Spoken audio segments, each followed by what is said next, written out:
దేవుని వాక్య భాగంలో నుండి సంఖ్యాకాండము 25వ అధ్యాయము 8వ వచనం. సమాజం నుండి లేచి ఈటను చేత పట్టుకొని పడక చోటికి ఆ ఇశ్రాయేలు నుండి వెంబడి వెళ్ళి ఆ ఇద్దరిని అనగా ఆ ఇశ్రాయేలుని ఆ స్త్రీని కడుపులో గుండా దూసిపోనట్లు పొడిచెను.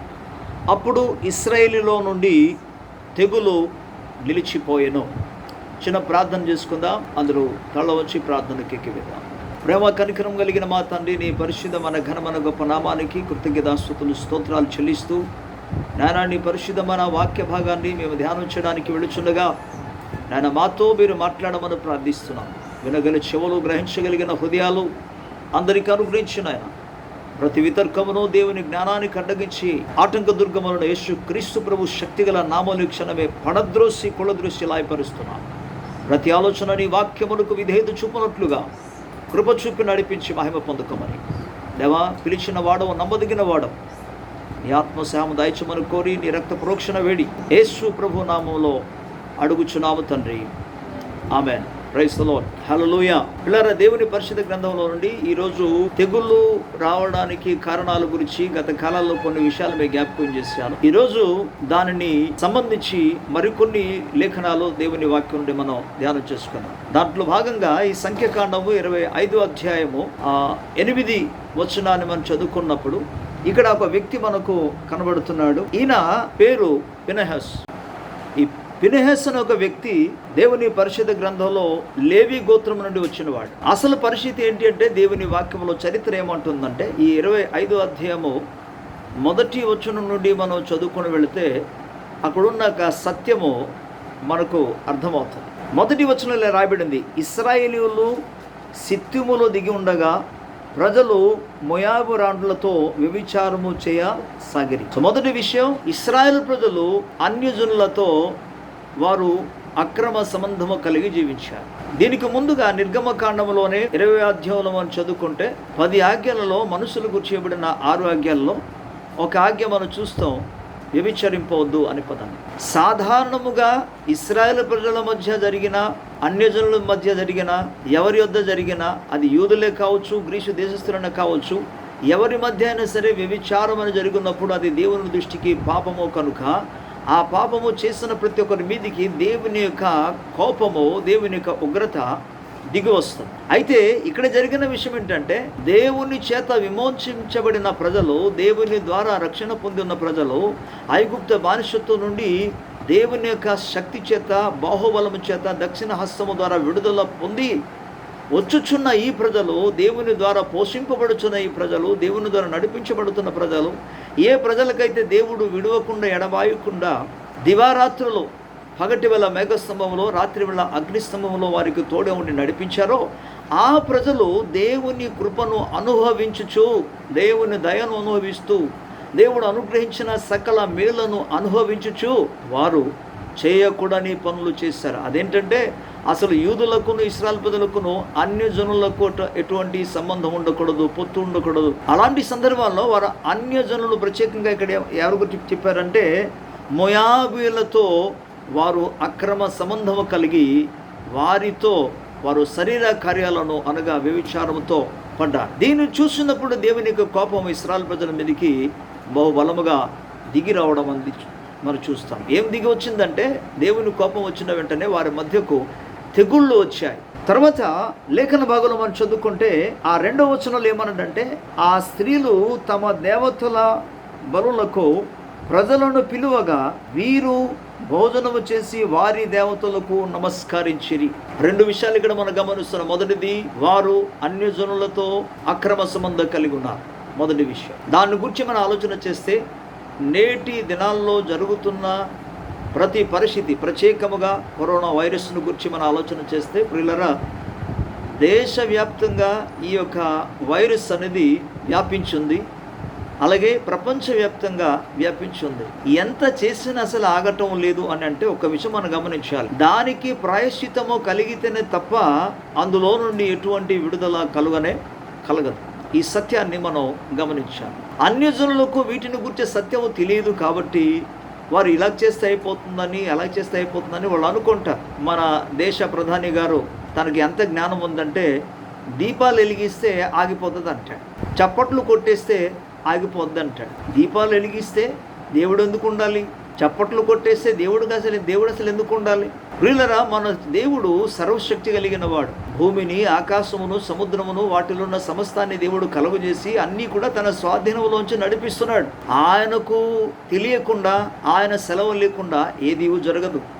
కనుక లేఖన ఆధార ప్రకారం, దేవుని యొక్క పరిశుద్ధ గ్రంథం లేఖన ఆధార ప్రకారము ప్రియులరా, ఇశ్రాయేలు ప్రజల మధ్యకు తెగుళ్ళు రావడానికి కారణం ఏంటంటే అన్యజనులతో వారు వ్యభిచరించడం మొదటిది. మీరు ఒకసారి ఆలోచించండి, మన దేశంలో అటువంటి క్రియలు చేసిన వాళ్ళు ఉన్నారంటారా, కాదంటారా? దానికి జవాబు మీరు ఏది అనుకున్నా, మీరు చెప్పకపోయినా నేను గ్యారంటీగా చెప్పగలను ఏంటంటే ఎస్, అటువంటి చెడు కార్యములు చేసిన వారు మన దేశంలో ఉన్నారు, మన పట్టణంలో ఉన్నారు. ఇప్పటికైనా పొరలేదు. ఇప్పుడు తెగుళ్ళు దేవుడు పంపించాడు. తెగుళ్ళు పంపిస్తే కొంతమంది అనారోగ్య పాలవుతారు, మరికొంతమంది మనం చూస్తున్నాం. ఇప్పటికే భారతదేశంలో 1,12,000 మంది కంటే ఎక్కువ మంది, నేను నిన్నటి రిపోర్ట్ చెప్తున్నాను, 1,12,000 మంది కంటే ఎక్కువ మందికి కరోనా వైరస్ పట్టింది. ఈ వైరస్ నుండి చాలామంది, సుమారుగా 42,000 మంది వారు ఆరోగ్యము కలిగి మళ్ళీ తిరిగి డిశ్చార్జ్ అయిపోయారు. కానీ దేవుడు సొదొమ గొమొర్ర మీదికి ఆయన పంపించిన తనకు ఉగ్రత మరలా తిరిగి ఆరోగ్యము కలిగి రావడానికి అసలు అవకాశమే లేదు, తప్పించుకోవడానికి అసలు అవకాశమే లేదు. నేను దేనికోసం మాట్లాడుతున్నానంటే, ఎవరైతే ఈ యొక్క శరీర సంబంధమైన అక్రమ క్రియలు చేస్తారో అటువంటి వారి మీదికి దేవుని యొక్క ఉగ్రత అతి భయంకరంగా దిగి వస్తుంది. అయితే ప్రియులరా, ఆయన ఒక ఉగ్రతను గురించి ఆలోచిస్తుండగా ఒక సహోదరి నాకు ప్రశ్న అడిగారు, బ్రదర్ అడిగారు, పాస్టర్ గారు ఇది దేవుని ఉగ్రత అంటారా అన్నారు. నేను అన్నాను, మీకు కూడా చెప్తున్నాను, అది దేవుని ఉగ్రత కాదు అని. ఎందుకో తెలుసా? దేవుని ఉగ్రత దిగి వస్తే మనిషి అసలు బ్రతకడానికి వీల్లేదు, జీవించలేడు. ఇంకా ఆయన ఉగ్రత ఎలా ఉంటుంది? సొదొమ గొమొర్ర జ్ఞాపకం చేసుకోండి, అప్పుడు ఆయన ఉగ్రత ఎలా ఉంటుందో తెలుస్తుంది. ఇది కేవలం దేవుడు కొంచెం మాత్రం కోపగించింది. ప్రజలు చేసిన క్రియలను బట్టి దేవుని కోపం జస్ట్ రగులుకొందంతే. అందుకే ఇశ్రాయేలు ప్రజల గురించి బైబిల్ చెప్తుంది, అక్కడ జరిగిన వ్యభిచారం యొక్క క్రియలను బట్టి వారి మధ్యకు తెగుళ్ళు వచ్చింది. వారిలో 9వ వచనంలో రాయబడింది ఏంటంటే 24,000 మంది ఆ తెగుళ్ళ చేత చనిపోయారు. లక్షల కొలది ఇశ్రాయేలు ప్రజల మధ్యలో 24,000 people of Israel, they have died because of the plague. ఆ తెగుళ్ళను బట్టి 24,000 మంది చనిపోయారు. కనుక ఒకసారి మనం ఆలోచన చేయాలి, మన దేశంలో కూడా అటువంటి క్రియలు చేసిన వారు ఎంతోమంది ఉన్నారు, మన రాష్ట్రాల్లో కూడా అటువంటి క్రియలు చేసిన వాళ్ళు ఉన్నారు. అంతేకాదు మన పట్టణంలో కూడా ఉండవచ్చు. అందుకే దేవుని యొక్క కోపం రగులుకోవడం మూలముగా ప్రియులరా, ఇటువంటి తెగుళ్ళు అనేది దేశం మీద కానీ, రాష్ట్రం మీద కానీ, పట్టణం మీద కానీ దిగి వస్తుందనే సత్యాన్ని మనం గమనించాలి. ఇక రెండో భాగానికి పోతే, అక్కడ జనులు అన్య దేవతలకు బలులు అర్పించారు. దేనిని బట్టి వచ్చింది? వారు అన్య స్త్రీలతో ఎప్పుడైతే వివాహం అందుకున్నారో, అన్య స్త్రీలకు ఎప్పుడైతే వివాహం చేసుకున్నారో, వారితో అసలు ఎటువంటి సంబంధం పెట్టకూడదంటే సంబంధం పెట్టుకొని వివాహం చేసుకోవడం మాత్రం కాకుండా కొంతమంది వ్యభిచారం చేయడం మూలంగా కాకుండా, అంత మాత్రం కాకుండా వారు ఇప్పుడు వీరి పురుషులను తమ స్వాధీనం చేసుకొని వాళ్ళు ఏ దేవతలకైతే ఆరాధన చేస్తున్నారో ఆ దేవతలను పూజించడానికి వీళ్ళని పిలిస్తే వాళ్ళు భోజనం చేసేట వాటికి బలులు అర్పణ చేశారు అని బైబిల్లో 2వ వచనంలో మనం చూస్తాం. కనుక రెండో కారణం దేవుని యొక్క కోపము లేకపోతే తెగుళ్ళు దేశం మీద కానీ, పట్టణం మీద కానీ, రాష్ట్రం మీదకి రావడానికి రెండవ కారణం దేవుని సముఖంలో ప్రజలు విగ్రహారాధన చేయడమే, అన్య దేవతలను పూజించడం, వాటికి బలులు అర్పణ చేయడం. కొంతమంది దేవుని బిడ్డల్లో కూడా ప్రభువునందు శ్రమగా ఉండకుండా అన్యుల ఆచారాలలోనికి వారు ఇడువబడుతుంటారు. దీన్ని చేస్తే బాగుంటుందేమో అని ఏదైనా చిన్న సమస్య వస్తే, కష్టాలు వస్తే, బాధలు వస్తే ప్రార్థన చేసిన వెంటనే వారికి వెంటనే జవాబు రాకపోవడం మూలంగా వాళ్ళు ఏం చేస్తారంటే అన్యుల ఆచారాలను అనుసరించడానికి వెళుతుంటారు. ఇటువంటి పరిస్థితులు సంభవించినప్పుడు దేవుడు ఏమాత్రం కూడా సహించలేడు. అందుమూలముగా దేశాల మీది కానీ, పట్టణం మీది కానీ ఈ యొక్క తెగుళ్ళు అనేది రావడం జరుగుతుంది. వీటిని గురించి మనం ఆలోచన చేస్తే మనమున్న పట్టణంలో కానీ, రాష్ట్రంలో కానీ, దేశంలో కానీ విగ్రహారాధనలు జరుగుతున్నాయా అంటే మన అందరికీ తెలిసిన విషయం. ఇవన్నీ జరగటం మూలముగా దేవుని యొక్క కోపము, దేవుని యొక్క ఉగ్రత దేశం మీదికి దిగి వస్తుంది. అపొస్తలుల కార్యములు అంటాడు, ఆ అజ్ఞాన కాలం అందైతే దేవుడు చూచి చూడనట్టుగా ఉండి ఈ దినములకు అంతమందు అంతటా అందరూ మారు మనసు పొంది పాప క్షమాపణ పొందుకోవాలని, రక్షణ పొందాలని దేవుడు కోరుకొంచున్నాడు, ఆశిస్తున్నాడు. దేవుని స్తోత్రం కలుగునుగాక. హల్లెలూయా. కాబట్టి ప్రియులారా, ఇటువంటి యొక్క దుస్థితిని బట్టి దేశం మీదికి ఈ భయంకరమైన పరిస్థితి జరుగుతుంది. ఇప్పుడు ఒక విషయం మనం గమనిద్దాం. ఇప్పుడు అందులో నుండి పరిపూర్ణమైన విడుదల కలగాలంటే ఏం చేయాలి? గత దినాల్లో మన దినవృత్తాంత గ్రంథాల్లో మనం చదువుకున్నాం. తన పేరు పెట్టబడిన తన ప్రజలు తాము తగ్గించుకొని తమ చెడు మార్గాన్ని విడిచిపెట్టి దేవుని శ్రద్ధగా వెతికి ప్రార్థన చేసిన ఎడల వారిని, వారి పాపాన్ని క్షమించి దేశాన్ని స్వస్థపరుస్తున్నాడు. అయితే ఇప్పుడున్న నేను ఇప్పుడు చెప్తున్న ఆ వాక్యాధార ప్రకారముగా ఎవరైతే అట్టి స్థితిలోనికి వచ్చి ఉన్నారో, లేకపోతే ఏ దేశమైతే ఆ విధంగా జీవిస్తుందో, బ్రతుకుతుందో, అది మరల తిరిగి బాగుపడాలంటే ఏం చేయాలంటే మీకు ఒక్క లేఖనాన్ని మీకు జ్ఞాపకం, దానికి ప్రాయశ్చిత్తము జరగాలి. చూద్దాం. దానికి ఎగ్జాంపుల్గా ఒక మాట జ్ఞాపకం చేస్తాను. సమూయేలు 2వ గ్రంథం 21వ అధ్యాయంలో 3వ వచనం. రాజు దావీదు గిబియోనీయులను పిలువనంపి, నేను మీకేమి చేయగోరుదురు? యెహోవా స్వాస్థ్యమును మీరు దీవించినట్లు దోష నివృత్తికై దేని చేత నేను ప్రాయశ్చిత్తము చేయదును అని వారిని అడిగాను. చాలు. ఈ వాక్యాధారణ బట్టి మనం చూస్తే మరలా 21వ అధ్యాయం 1వ వచనంలో ఇలాగ రాయబడింది. దావీదు కాలమున 3 సంవత్సరములు విడవకుండా కరువు కలుగగా దావీదు యెహోవాతో మనవి చేసెను. అందుకు యెహోవా ఇలాగూ సెలవిచ్చెను, సౌలు గిబియోనులను హతము చేసును గనుక అతనిని బట్టి నరహంతకులకు అతని ఇంటి వారిని బట్టి శిక్షగా ఈ కరువు కలిగెను. పిల్లరా, ఆ దినాల్లో దావీదు కాలంలో సుమారు 3 సంవత్సరాల వరకు కూడా కరువు వచ్చిందట. అప్పుడు దావీదు దేవుని దగ్గర మొరపెట్టాడు, ప్రార్థన చేశాడు, విచారణ చేశాడు. ప్రభువా, ఏంటి దీనికి కారణం? అసలు ఎందుకు కరువు వచ్చింది? దేవుని దగ్గర ఆయన విచారణ చేయగా, ప్రార్థన చేయగా, అప్పుడు దేవుడు చెప్పాడు, ఏమి కాదు దావీదు, ఇశ్రాయేలు ప్రజలు ఐగుప్త బానిసత్వం నుండి విడుదల పొంది వస్తున్నప్పుడు ఇశ్రాయేలు జనులకు భయపడిపోయి గిబియోనులు కొంతమంది ఏమన్నారంటే, అయ్యా, మేము చాలా దూరం నుండి ప్రయాణం చేసి వస్తున్నాము, మిమ్మల్ని గుర్చి విన్నాము, మీ దేవుడు గొప్పవాడు, శక్తి కలిగిన వాడు, సముద్రంలో పాయలు చేస్తున్నవాడు, అందుకే మీరు బలవంతుల దేవుని ప్రజలని మేము విశ్వసించి నమ్మి మీతో సమాధాన పడడానికి వచ్చామని పక్కనే ఉన్న పట్టణస్థులు, పక్కన ఉన్న దేశస్థులు వచ్చి ఎవరెదుట అంటే మోసే ఎదుట, అలాగే యెహోషువ ఎదుట వారు మోసముతో వాళ్ళ దగ్గరికి వచ్చి మాట్లాడారు. చిరిగిపోయిన వస్త్రం ధరించుకొని, పాత వస్త్రాలు, పాత చెప్పులు వేసుకొని, అలాగే చిరిగిపోయిన తిత్తులు పట్టుకొని, చాలా కాలం నుండి వాళ్ళు ప్రయాణం చేసినట్టుగా చాలా ఎండిపోయిన రొట్టెలు పట్టుకొని ఆ విధంగా రావడం మూలంగా యెహోషువ అలాగే మోసే కూడా నిజమేనేమో అనుకున్నారు. అందుకు అక్కడ వాళ్ళు నిబంధన చేశారు, సరే మీరు మాతో సమాధాన పడుతున్నారు కాబట్టి మేము మీకు ఎటువంటి హాని చేయమని ప్రమాణం చేశాం. గమనించండి, కీర్తన గ్రంథం 15వ కీర్తనలో అతడు ప్రమాణము చేయగా నష్టము కలిగినను మాట తప్పడు. కాబట్టి యెహోషువ ఇశ్రాయేలు ప్రజలు వారితో చేసిన ప్రమాణాన్ని బట్టి వారికి ఎటువంటి నష్టము కలిగినా సరే, వారి మూలంగా ఇబ్బంది కలిగినా సరే వారికి హాని చేయకుండా నిలిచున్నారు. కానీ సౌలు కాలానికి వచ్చినప్పుడు సౌలు ఏం చేశాడంటే ఇశ్రాయేలు ప్రజల ద్వారా చేయబడిన యొక్క ప్రమాణాన్ని ఆయన కొట్టివేసి ప్రక్కన పడేసి గిబియోనులందరినీ కూడా హతము చేశాడు. ప్రమాణాన్ని తప్పిపోవడం మూలముగా దేవుని కోపం ఇశ్రాయేలు ప్రజల మీదకి దిగి వచ్చింది. ఇది అసలైన హిస్టరీ, చరిత్ర.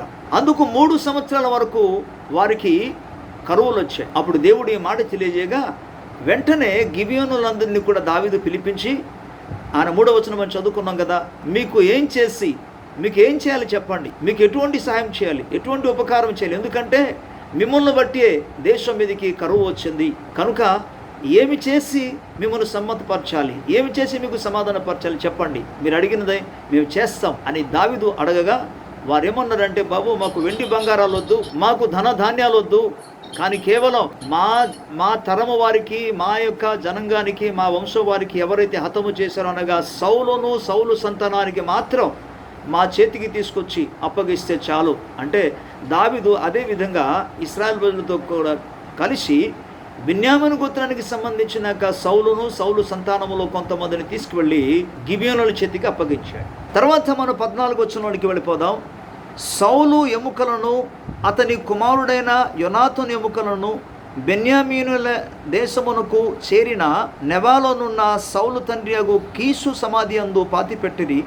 రాజు ఇలాగు చేసిన తర్వాత దేశము కొరకు చేయబడిన విజ్ఞాపనమును దేవుడు అంగీకరించాడు. దేవుని స్తోత్రం కలుగునుగాక. పిల్లరా, సౌలు కుటుంబాలను ఆయన గిబియోనుల చేతికి అప్పగించగా గిబియోనులు అతన్ని ఉరితేసి వాళ్ళందరినీ కూడా చంపారు. వాళ్ళు చంపిన తర్వాత ఇప్పుడు దావీదు దేవుని దగ్గర ప్రార్థన చేశాడు, ప్రభువా, పాపమునకు తగిన ప్రాయశ్చిత్తం ఇవ్వడం జరిగింది కనుక దయచేసి కనికరించి ఈ కరువును మీరు ఆపివేసి కరువు నుండి విడుదల చేయండి, వర్షమును మరలా తిరిగి పంపించండి, పంటను మాకు దయచేయమని దావీదు ప్రార్థన చేయగా దావీదు ఒక విన్నపమును దేవుడు అప్పుడు అంగీకరించాడు.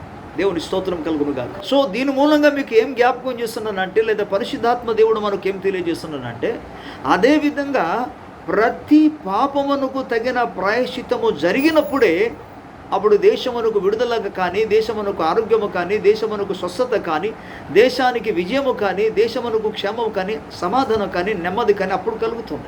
అంటే ఇప్పుడు ప్రాయశ్చిత్తము కలగాలంటే ప్రియులారా, దేశములో దేవుని దృష్టికి వ్యభిచారము చేస్తున్న వాళ్ళందరూ కూడా మారు మనసు పొందాలి, తమ తప్పిదాలు వాళ్ళు ఒప్పుకోవాలి, తమ చెడు మార్గాన్ని విడిచిపెట్టాలి.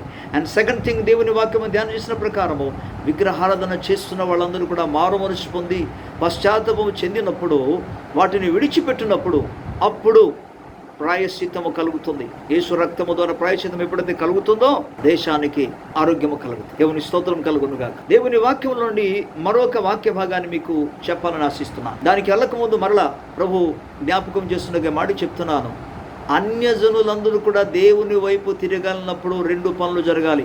ఒకటి, దేవుని సంఘము వారి కొరకు బలముగా ప్రార్థన చేయాలి, ప్రసవ వేదనతో వారి కోసం మొరపెట్టాలి, వారి నిమిత్తము ప్రార్థనలో ప్రసవ వేదన కలగాలి. అలాగూ చేస్తున్నప్పుడు దేవుడు వారిని వారున్న చీకటిలో నుండి వెలుగులోనికి నడిపించడానికి అవకాశం కలుగుతుంది. కేవలం జస్ట్ వారి హృదయాలు మెత్తనగా మారుతుంది. అండ్ దెన్ తర్వాత ప్రభు వాక్యం ఏం చెప్తుందంటే, ఆది సంఘములో ఉన్న దేవుని బిడ్డలందరూ కూడా, ఆది సంఘములో ఉన్న అపోస్తులు, ఆది సంఘములో ఉన్న విశ్వాసులందరూ కూడా కేవలము ప్రార్థన చేసి మిగిలి నిలిచి ఉండిపోలేదు. మీరు బైబిల్ చదవండి, అపోస్తుల కార్యం అని తెలుస్తుంది. వారు ప్రార్థన చేశారు, ప్రార్థన చేసిన తర్వాత సువార్త ప్రకటించారు. దేవుని స్తోత్రం. కనుక మనం ప్రార్థన చేసి మాత్రం ప్రార్థన చేస్తున్నా పర్వాలేదులే, ప్రజలు మారిపోతారు అని అనుకోవడం అది యాక్చువల్లీ సరైనది కాదు. సగం భాగం మాత్రమే మనం చేయగలుగుతున్నాం. ప్రార్థన చేస్తున్నప్పుడు మనం సగం చేయగలిగాం, కానీ ప్రార్థన చేసి సువార్త ప్రకటించినప్పుడు మనం పరిపూర్ణంగా దేవుని పని చేసినట్టు. ఎందుకంటే ఆది సంఘము ప్రార్థించారు, సువార్త ప్రకటించారు. అప్పుడు దేవుడు కార్యం చేశాడు, అద్భుత కార్యం చేశాడు. ప్రార్థన చేసినప్పుడు దేవుడు పరిశుద్ధాత్మను కుమ్మరిస్తాడు. అప్పుడు పరిశుద్ధాత్మ అభిషేకముతో పరిచర్య చేసినప్పుడు, అనగా స్వార్థ ప్రకటించినప్పుడు జనులు మారు మనసు పొందుతారు. అయ్యలారా, రక్షణ పొందడానికి మేమేమి చేయాలని వారు ఒప్పింపబడి అడుగుతారు. వారు మారు మనసు పొందినప్పుడు రక్షణ అనుభవానికి వస్తారు. దేవుడు అప్పుడు దేశాన్ని క్షమించి స్వస్థపరుస్తాడు. దేవుని స్తోత్రం కలుగునుగాక. కనుక ఇందులో దేవుని సంఘం యొక్క బాధ్యత ఉంది. ఏంటి బాధ్యత? ప్రార్థన చేయాలి, సువార్త ప్రకటించాలి. ఇది దేవుని సంఘం యొక్క బాధ్యత. దేవుని స్తోత్రం కలుగునుగాక. తర్వాత దేవుని లేఖనంలో మరొక వాక్య భాగాన్ని మనం చూసుకుందాం. మరో కారణాన్ని మీకు జ్ఞాపకం చేస్తాం. సమూయేలు 2 గ్రంథం 24వ అధ్యాయం 15వ వచనం. ఇశ్రాయేలు మీద తెగులు రప్పించగా ఆ దినం ఉదయం మొదలుకొని సమాధ కోటల వరకు అది జరుగుతుండెను. అందుచేత దాని నుండి బెయేర్షెబ వరకు 70,000 మంది మృతులుంది. పిల్లరా, ఈ వాక్య భాగంలో మనం చదివితే దేవుడు మరలా ఇంకొకసారి దావీదు కాలంలోనే ఓ తెగుళ్ళు రప్పించాడు. ఆ తెగుళ్ళు రావడం మూలముగా 70,000 మంది ఇశ్రాయేలు ప్రజలు చనిపోయారు. ఇప్పుడు మనం చూద్దాం, ఈ తెగుళ్ళు ఎందుకు వచ్చింది, ఎందుకు వారి మీదకి తెగుళ్ళు వచ్చింది, ఎందుకు వారు చనిపోయారంటే తెగుళ్ళ మూలంగా చనిపోయారు. కానీ ఈ తెగుళ్ళు రావడానికి కారణం ఏంటి అంటే, దానికి పరిశుద్ధ గ్రంథంలో మనం చదువుకోగలిగితే 24వ అధ్యాయముకి 1వ వచనం నుండి ఉంటుంది. ఏం జరిగిందంటే, కొంతకాలమైన తర్వాత దావీదు మనస్సులో ఒక ఆలోచన పుట్టిందట. ఈ ఆలోచన ఎవరు తీసుకొచ్చారు? బైబిల్లో స్పష్టంగా రాబడింది ఏంటంటే, సాతానుడు ఆయనను ప్రేరేపించాడు.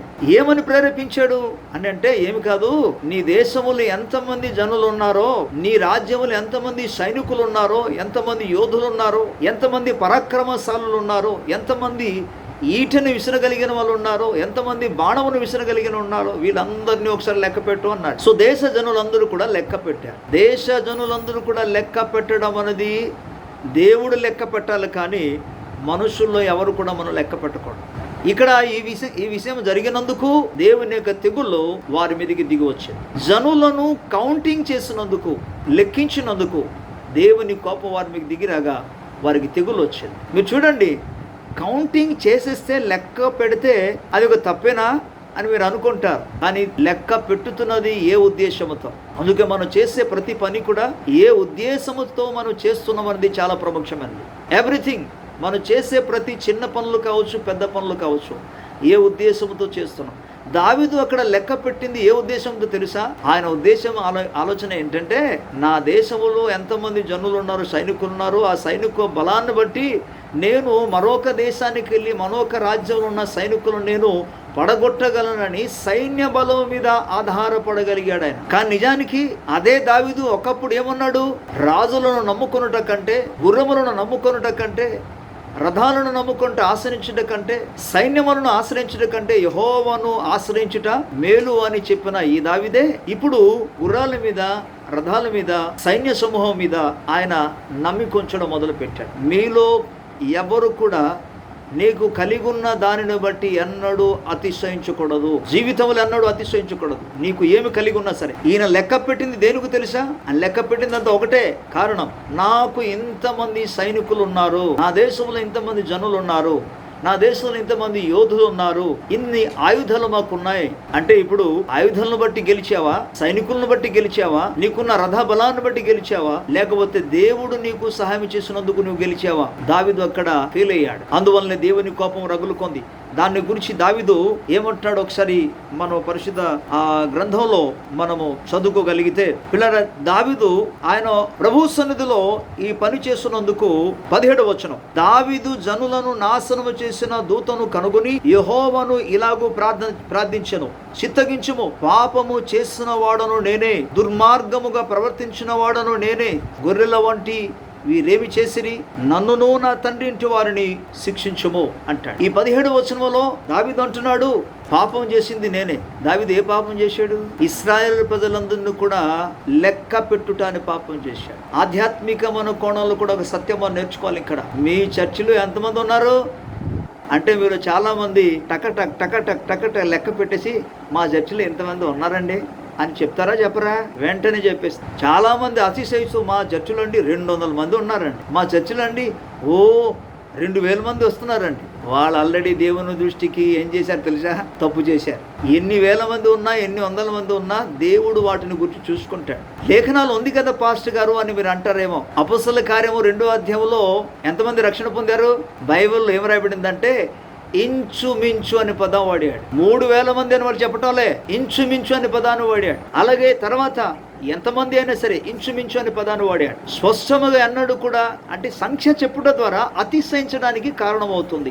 అది దేవుని దృష్టికి పాపం. సంఖ్య చెప్పుట ద్వారా మన దగ్గర ఎంతమంది ఉన్నారని గర్వించడానికి కారణమవుతుంది. అది దేవుని దృష్టికి పాపం. ఇటువంటి క్రియ చేయటం మూలముగానే ఇశ్రాయేలు ప్రజల మీదికి దేవుని యొక్క కోపం రగలగా తెగుళ్ళు దిగి. ఇప్పుడు దానికి ప్రాయశ్చితం ఏంటి చూడండి. దేవుని వాక్య భాగంలో ఇప్పుడు ఏమంటాడో మరో వాక్యాన్ని మనం చూద్దాం. సో కౌంటింగ్ చేయడమే దేవుని దృష్టికి సిన్ గా, పాపంగా ఎంచబడింది.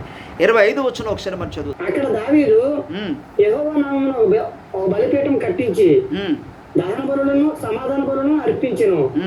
యెహోవా దేశం కొరకు చేయబడిన విజ్ఞాపనను ఆలకింపగా ఆ తెగులు ఆగి ఇశ్రాయేలును విడిచిపోయాను.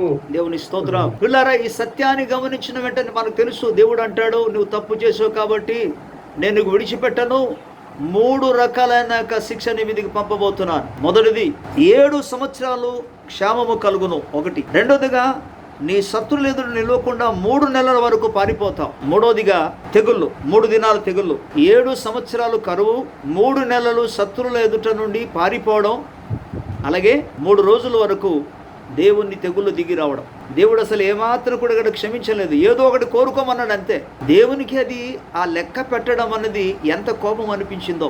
చివరికి ఆయన అంటాడు, నేను కరువు చేత, అయ్యో బాబు 7 సంవత్సరాల కరువు అంటే జనాలందరూ చనిపోతారు, ఆ 3 నెలల వరకు శత్రువుల చేత వాడిపోయి వారి తరమాలంటే నా జీవితంలో నాడు కుదరదు. ఎందుకంటే ఇప్పటి వరకు నేను శత్రువులతో యుద్ధము చేసి ప్రభు శక్తిని బట్టి, ప్రభు బలాన్ని బట్టి విజయం పొంది వచ్చాను. దావీదు ఓటమి పాలయ్యాడనే విషయాన్ని తెలిస్తే అది ఎంత అవమానకరం. వద్దు అంటూ నాకు అది కూడా వద్దు అన్నాడు. మూడోదిగా అంటున్నాడు 3 రోజులు తెగుళ్ళు అని అంటే, సరే దేవుని చేతికి నన్ను నేను అప్పగించుకుంటున్నాను. ఆయన చంపాలంటే చంపని, బ్రతికించాలంటే బ్రతికించనని ఆయన అప్పగించుకున్నప్పుడు అప్పుడు తెగుళ్ళు వచ్చాయి. అప్పుడు మన దేవుని వాక్యం చెప్తున్నాం ఏంటంటే 70,000 మంది. దానికి సత్యం తెలుసుకున్న వ్యక్తి దేవుని కొరకు ఒక బలిపీఠమును కట్టి, కింద వచనంలో మనం చదువుకున్నాం ఏంటంటే దహన బలులను, ఎటువంటి దహన బలులను, సమాధాన బలులను, దహన బలులను దేవునికి అర్పించగా అప్పుడు దేశము కొరకు చేసిన ప్రార్థన దేవుడు అంగీకరించి తెగుళ్ళను ఆపెను. దేవుని స్తోత్రం కలుగును గాక.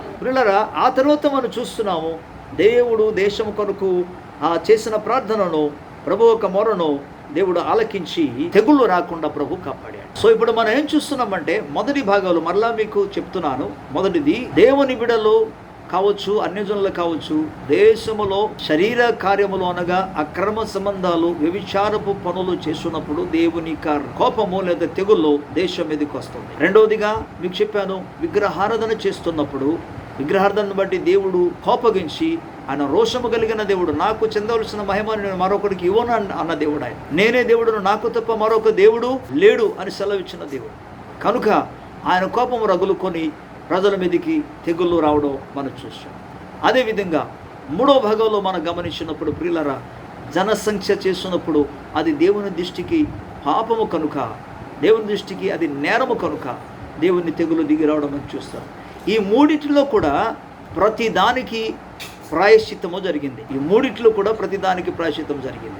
అక్కడ మనం చూసుకున్నాం, ఈ యొక్క సంఖ్యాకాండంలో మనం చూసుకున్న లేఖన భాగంలో ఫినెహాస్ అనే ఒక వ్యక్తి, ఒక ఇశ్రాయేలుడు, మరొక మోయాబీరాలు, వారు ఈ యొక్క టెంట్ లోపలికి తీసుకురాగా వారు అక్కడ చెడు కార్యం చేస్తుండగా ఫినెహాస్ వెళ్ళి ఆయన ఈటతో పొడిచి చంపివేశాడు.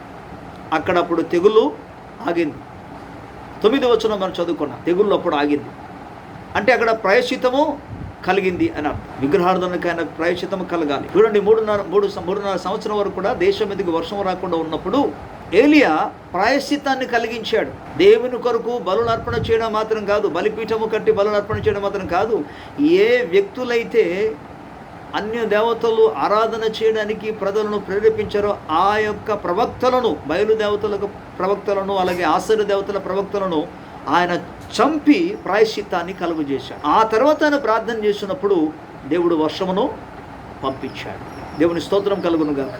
అలాగే ప్రాయశ్చిత్తాన్ని గురించి మీకు దావీదు కాలంలో ఈ 2వ సమయంలో 20వ అధ్యాయంలో ఉన్న సంఘటన కూడా జ్ఞాపకం చేశాను.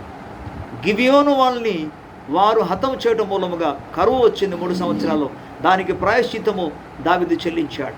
అదేవిధంగా జనసంఖ్య చేయడం మూలంగా కలిగిన దానిని బట్టి కూడా ఆయన ప్రాయశ్చిత్తము చేసినగా బలిపీఠమును కట్టి సమాధానార్థమైన బలియు అలాగే దహన బలియు దేవునికి అర్పించుచు, ప్రభువా నేను తప్పు చేశాను, నన్ను క్షమించమని మొరపెట్టినప్పుడు దేవుడు అప్పుడు ప్రార్థనలకించి దేశంలో నీకు లేతే ఇశ్రాయేలు ప్రజల మీదకి రావాల్సిన తెగులు ఆయన ఆపివేశాడు. దేవుని స్తోత్రం కలుగునుగాక.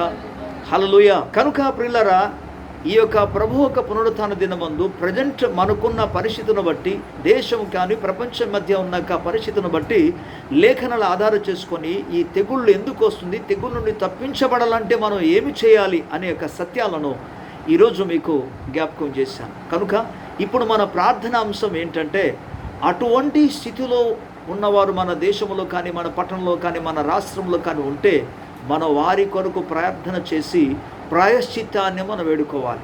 ఎప్పుడైతే మనం ప్రాయశ్చిత్తాన్ని వేడుకుంటామో అప్పుడు దేవుడు దేశమునకు క్షేమాన్ని ఆయన కలుగజేస్తాడు. అలాగే తెగుళ్ళ నుండి మనల్ని కాపాడుతాడు. ప్రభు ఈ మాటలు మనందరి వినికిల్లో ఆయన దీవించునుగాక, ఫలింపచేయునుగాక. ఆమేన్. ప్రేమ కనికరము కలిగిన మా తండ్రి, నీ పరిశుద్ధమైన ఘనమైన గొప్ప నామమునకు కృతజ్ఞతాస్తుతి స్తోత్రములు వందనాలు చెల్లిస్తున్నాం. నాయన ఈ మాటలు ప్రతి ఒక్క హృదయంలో నాటబడిన ఆయన ఫలించినట్టుగా మీరు సహాయం తెచ్చండి. ఎంతమంది అయితే నా తండ్రి నాయన ఈ దినమున ఈ సమయమున తండ్రి హల్లెలూయా నా ప్రభువా వీక్షిస్తున్నాయినా వింటున్నారో ప్రతి ఒక్క హృదయాలను మీరు తాకండి ప్రభువా, క్షేమాన్ని కలుగజేయండి. మేము దేవుని వాక్యం నుండి మేము చూచున్నట్టుగా విన్నట్టుగా నాయన మా దేశంలో మా పట్టణముల రాష్ట్రంలో జరుగుతున్న వ్యభిచారం అనే పాపమును మీరు క్షమించండి ఆయన.